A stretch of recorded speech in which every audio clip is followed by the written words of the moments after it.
Gandang araw po muli sa inyong lahat. How are you?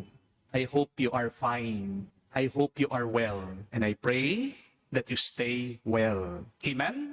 Hindi masyadong seryoso sa buhay. Life is so short to spend it in sorrow. Ano po ang paalaala sa atin ng kwentong ito, mga kapatid? Ang saya ay pinipili. Remember that happiness is a choice.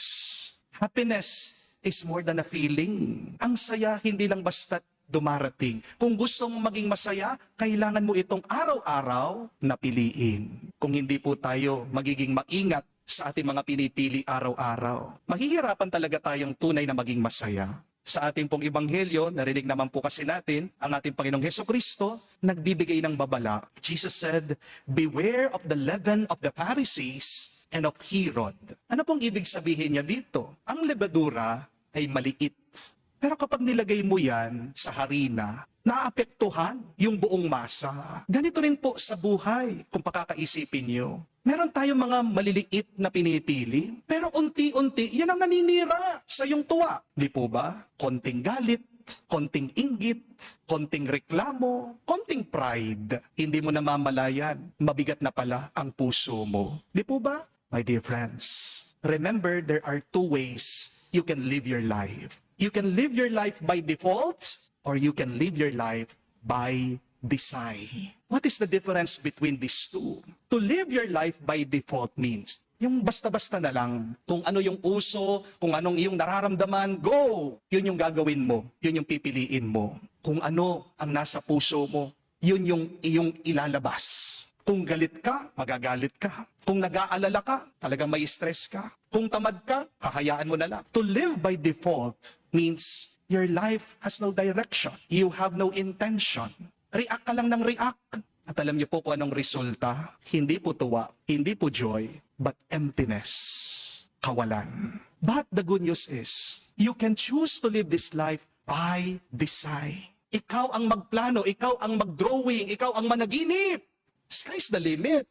To live life by design means may paninindigan ka. Pinipili mo ang mabuti kahit na mahirap. Pinipili mong magpatawad kahit na masakit. Pinipili mong ngumiti kahit na may problema ka.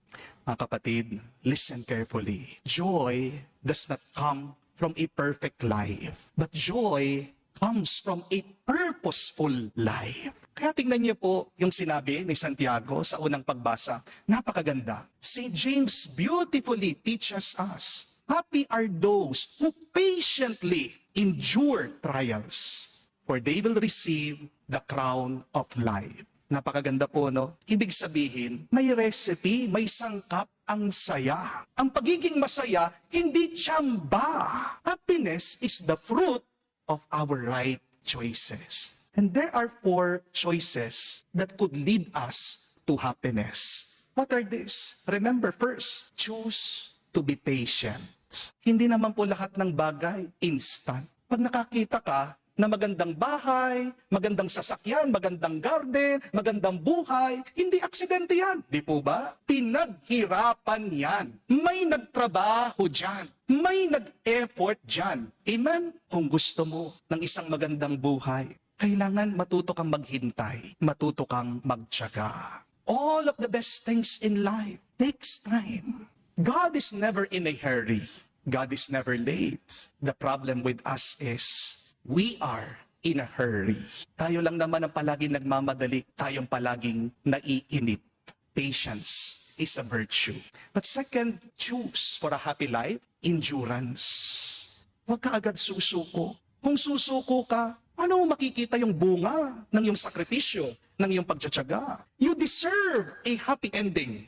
Amen? But you will not experience that happy ending if you will not endure. Ang matibay pong Kristiyano, hindi yung walang problema, hindi siya yung nananatili na nakatayo, matatag, kahit na dinaanan na siya na maraming bagyo, maraming pagsubok, maraming lungkot sa kanyang buhay.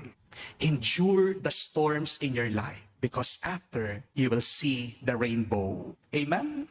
Third, choose hope. Kung wala kang nakikitang mabuti ngayon sa iyong buhay, umasa ka para makita mong mga pangako ng Diyos para sa iyo. Hope is believing that God is working even if you do not see it. Hope, H-O-P-E, it means hold on, pain ends. Ulitin nyo nga po, hold on, pain ends. Fourth and last, choose to love the Lord. Ito pong pinakaugat ng lahat. Saint Augustine beautifully teaches us also, our hearts are restless until they rest in you. Bakit ka pagod? Bakit ka nagsasawa? Bakit ka nawawala ng lakas? Baka napakalayo mo na kay Lord. Hindi po pera, hindi tagumpay, hindi popularity, kasikatan, kapangyarihan ang nagbibigay ng saya sa atin. Ang isang puso na nakalapit sa Diyos. Ito ang puso na tunay na masaya.